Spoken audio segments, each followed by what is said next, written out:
Om Swastiastu. Assalamualaikum warahmatullahi wabarakatuh. Shalom Nama Budaya. Selamat pagi dan salam sejahtera untuk kita semua. Salam harmoni. Baik, kami dari kelompok 1 dengan mata kuliah pengembangan bahan ajar akan mempresentasikan materi konsep dasar sumber belajar. Dengan dosen pengampu ada Bapak Dr. Iko Mangsudarma, SPD MPD, lalu ada Bapak Alexander Hamonangan Simamora, SE MPD. Selanjutnya, saya akan memperkenalkan kelompok saya, yaitu yang pertama, ada Jenny Yuvela dengan NIM 20110111026, lalu ada Niputu Ayu Satya Dewi dengan NIM 20110611025, selanjutnya ada Putu Renal Ridana Pratama dengan NIM 20120211014, dan yang terakhir ada saya sendiri, Kata Seliwinarti dengan NIM 20120211017.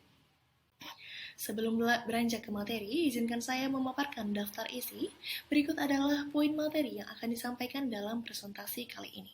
Yang pertama ada pengertian sumber belajar, lalu ada jenis-jenis sumber belajar, yang ketiga ada manfaat dari sumber belajar, dan yang terakhir ada fungsi dari sumber belajar.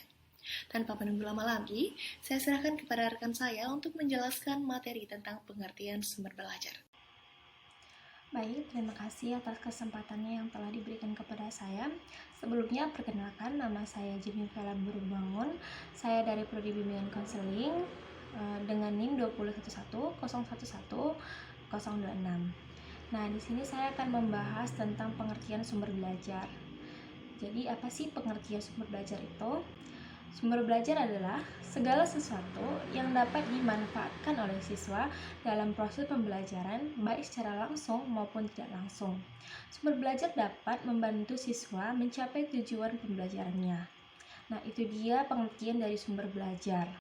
Lalu yang selanjutnya ada pun pengertian sumber belajar menurut para ahli.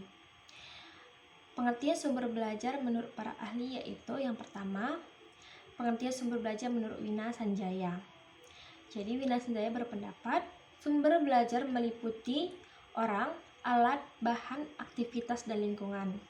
Kesemuanya dapat digunakan oleh proses siswa dalam pembelajaran. Lalu pengertian sumber belajar menurut Abdul Majid. Jadi Abdul Majid berpendapat sumber belajar ditetapkan sebagai informasi yang disajikan dan disimpan dalam berbagai bentuk media sebagai perwujudan dari kurikulum. Lalu yang terakhir, pengertian sumber belajar menurut Sitepu. Jadi Sitepu berpendapat usaha sadar yang dilakukan secara terencana, sistematis, dan menggunakan metode tertentu untuk mengubah perilaku relatif menetap melalui interaksi dengan sumber belajar. Nah, itu dia pengertian sumber belajar dan pengertian sumber belajar menurut para ahli. Untuk materi selanjutnya akan dibahas oleh rekan saya. Baik, terima kasih atas waktunya. Saya akan melanjutkan presentasi dari rekan saya.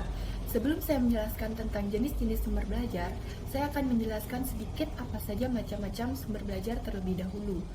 Menurut Asosiasi Teknologi Komunikasi Pendidikan atau AECT, sumber belajar adalah semua sumber, baik berupa data, orang, atau benda, yang dapat digunakan untuk memberi fasilitas atau kemudahan belajar bagi siswa. Sumber belajar itu meliputi pesan, orang, bahan, peralatan, teknik, dan lingkungan.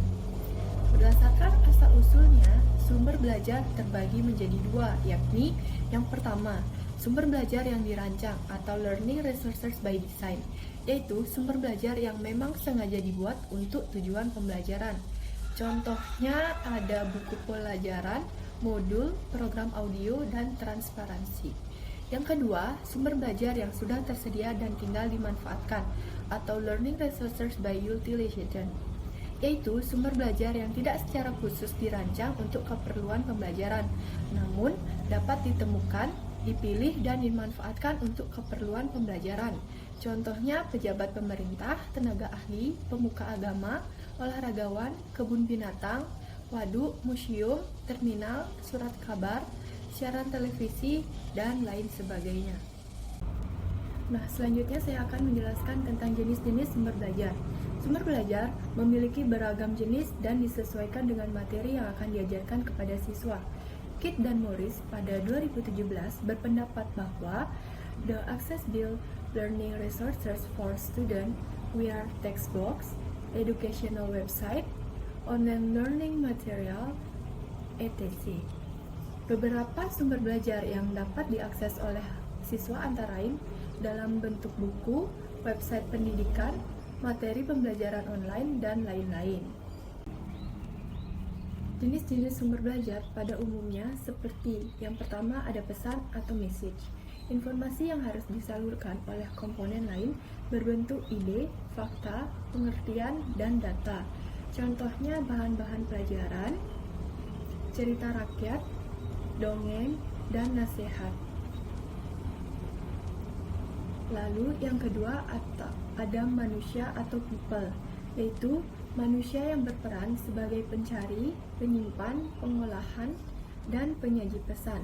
Contohnya guru, dosen, tutor, siswa, pemain, pembicara, instruktur, dan penatar. Yang ketiga, atau material, yaitu sesuatu wujud tertentu yang mengandung pesan atau ajaran untuk disajikan dengan menggunakan alat atau bahan itu sendiri tanpa alat penunjang apapun. Bahan ini sering disebut sebagai media atau software atau perangkat lunak. Contohnya ada buku, modul, majalah, bahan pengajaran terprogram, transparansi, film, video, tape, pita audio, dan sebagainya. Lalu yang keempat atau dividen, yaitu suatu perangkat yang digunakan untuk menyampaikan pesan yang tersimpan dalam bahan. Alat ini disebut hardware atau perangkat keras. Contohnya proyektor slide, proyektor film monitor, televisi, monitor komputer, kaset, TV, papan tulis, mesin, dan lain-lain. Yang kelima ada teknik, yaitu prosedur yang run atau acuan yang dipersiapkan untuk menggunakan bahan peralatan, orang dan lingkungan belajar secara terkombinasi dan terkoordinasi untuk menyampaikan ajaran atau materi pelajaran. Contohnya, belajar mandiri, belajar jarak jauh, belajar secara kelompok, simulasi, diskusi, ceramah, tanya jawab, dan sebagainya. Yang terakhir, yang keenam atau setting, yaitu situasi disedia proses belajar mengajar terjadi. Lingkungan ini dibedakan menjadi dua macam, yaitu lingkungan fisik dan non-fisik. Lingkungan fisik itu seperti gedung sekolah, perpustakaan, laboratorium, rumah, studio, museum, taman, dan lainnya. Sedangkan lingkungan non-fisik contohnya yaitu tatanan ruang belajar, cuaca, dan sebagainya.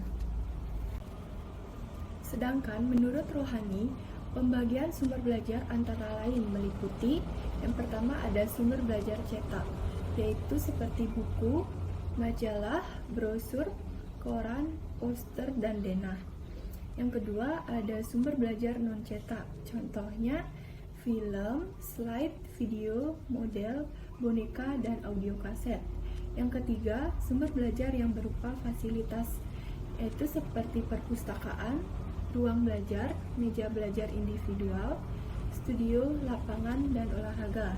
Yang keempat, sumber belajar yang berupa kegiatan, contohnya wawancara, kerja kelompok, observasi, simulasi, dan permainan. Yang kelima, sumber belajar yang berupa lingkungan, seperti taman dan terminal. Sekian pemaparan materi dari saya dan akan dilanjutkan oleh rekan saya. Terima kasih.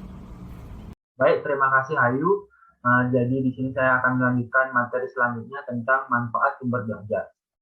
Jadi manfaat dari sumber belajar yaitu memberikan informasi yang dapat memperluas pengetahuan siswa, memberikan pengalaman belajar yang lebih konkret sehingga dapat merangsang pemikiran siswa menjadi lebih kritis dan berkembang lebih jauh lagi ke hal-hal positif jika sumber belajar diatur, dirancang, dan disiapkan secara tepat. Oke, selanjutnya ini adalah manfaat sumber belajar menurut para ahli. Yang pertama dari tim pengembang ilmu pendidikan dari FIP UPI mengungkapkan bahwa manfaat sumber belajar yakni yang pertama bisa meningkatkan produktivitas pembelajaran. Selanjutnya bisa memberikan kemungkinan pembelajaran yang sifatnya lebih individual. Kemudian memberikan dasar yang lebih ilmiah terhadap pembelajaran. Selanjutnya lebih memantapkan pembelajaran. Terus ada memungkinkan belajar secara seketika. Dan yang terakhir memungkinkan pembelajaran yang lebih luas. Kemudian selanjutnya dari Kultan. Jadi menurut Kultan, sumber belajar bermanfaat untuk mendorong siswa dalam memperhatikan topik pembelajaran sehingga mereka dapat menggali informasi sebanyak-banyaknya. Dan yang terakhir ada Evelyn Siregar dan Hasmiara. Ia menjelaskan bahwa manfaat sumber belajar yang pertama bisa memberikan pengalaman belajar secara langsung dan lebih konkret kepada peserta didik. Terus menurut mereka menyajikan sesuatu yang tidak mungkin diadakan, dikunjungi atau dilihat secara langsung. Kemudian manfaat selanjutnya bisa menambah dan memperluas cakrawala yang ada di dalam kelas. Kemudian memberikan informasi yang akurat dan terbaru. Terus ada membantu memecahkan masalah pendidikan dalam lingkup mikro maupun makro. Kemudian manfaat selanjutnya memberikan motivasi positif dan merangsang untuk berpikir kritis, merangsang untuk bersikap lebih positif, serta berkembang lebih jauh. Nah, dari ketiga ahli tersebut, dapat disimpulkan bahwa sumber belajar tidak hanya menyalurkan pesan saja, melainkan juga dapat meningkatkan efektivitas proses pembelajaran, peningkatan proses pembelajaran, yang pada akhirnya akan meningkatkan kualitas siswa. Sekian dari saya, materi selanjutnya akan dijelaskan oleh Sherly. Terima kasih. Baik, setelah mengetahui dari pengertian sumber belajar, macam-macam sumber belajar, jenis-jenis sumber belajar, dan juga yang tidak kalah penting manfaat dari sumber belajar, yang terakhir saya akan paparkan tentang fungsi dari sumber belajar. Fungsi sumber belajar dalam pembelajaran ialah memberikan kesempatan untuk mendapat pengetahuan dan memperkaya anak dengan menggunakan berbagai alat, seperti buku, narasumber, tempat, dan semua hal yang menambah pengetahuan anak. Fungsi sumber belajar yang lain adalah meningkatkan perkembangan anak dalam berbahasa. Lalu, bagaimana caranya?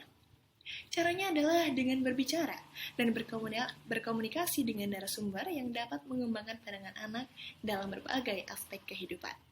Dengan demikian, anak tidak hanya mendapat informasi dari guru, melainkan juga dari para pembicara lain yang dihadirkan di dalam kelas tersebut.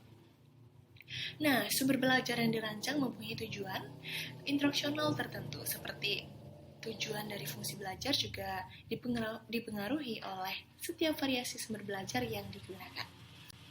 Ada beberapa fungsi sumber belajar dalam menjalankan proses pembelajaran, yaitu yang pertama, ada meningkatkan produktivitas pembelajaran dengan jalan mempercepat laju belajar dan membantu guru untuk menggunakan waktu secara lebih baik.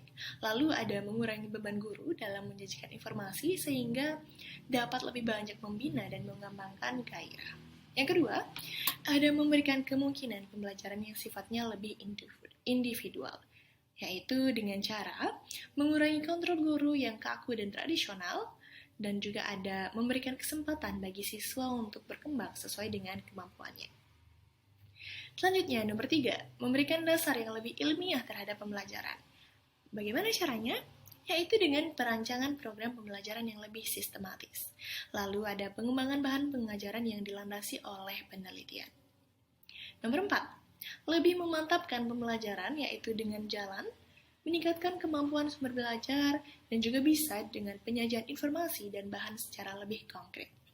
Yang kelima, memungkinkan belajar secara seketika, yaitu mengurangi kesenjangan antara pembelajaran yang bersifat verbal dan abstrak dengan realitas yang sifatnya konkret. Lalu ada juga memberikan pengetahuan yang sifatnya langsung. Dan yang terakhir ini ada memungkinkan penyajian pembelajaran yang lebih luas dengan menyajikan informasi yang mampu menembus batas geografis.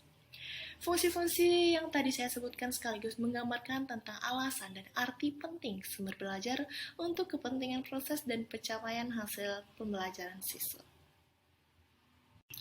Baik, sekian presentasi dari kelompok 1. Saya harap materi yang kami paparkan dapat menambah wawasan terkait dengan sumber belajar. Saya tutup dengan Parama Santi. Om Santi Santi Santi. Wassalamualaikum warahmatullahi wabarakatuh. Shalom Dhamma Budaya. Selamat pagi dan salam sejahtera untuk kita semua. Salam harmoni.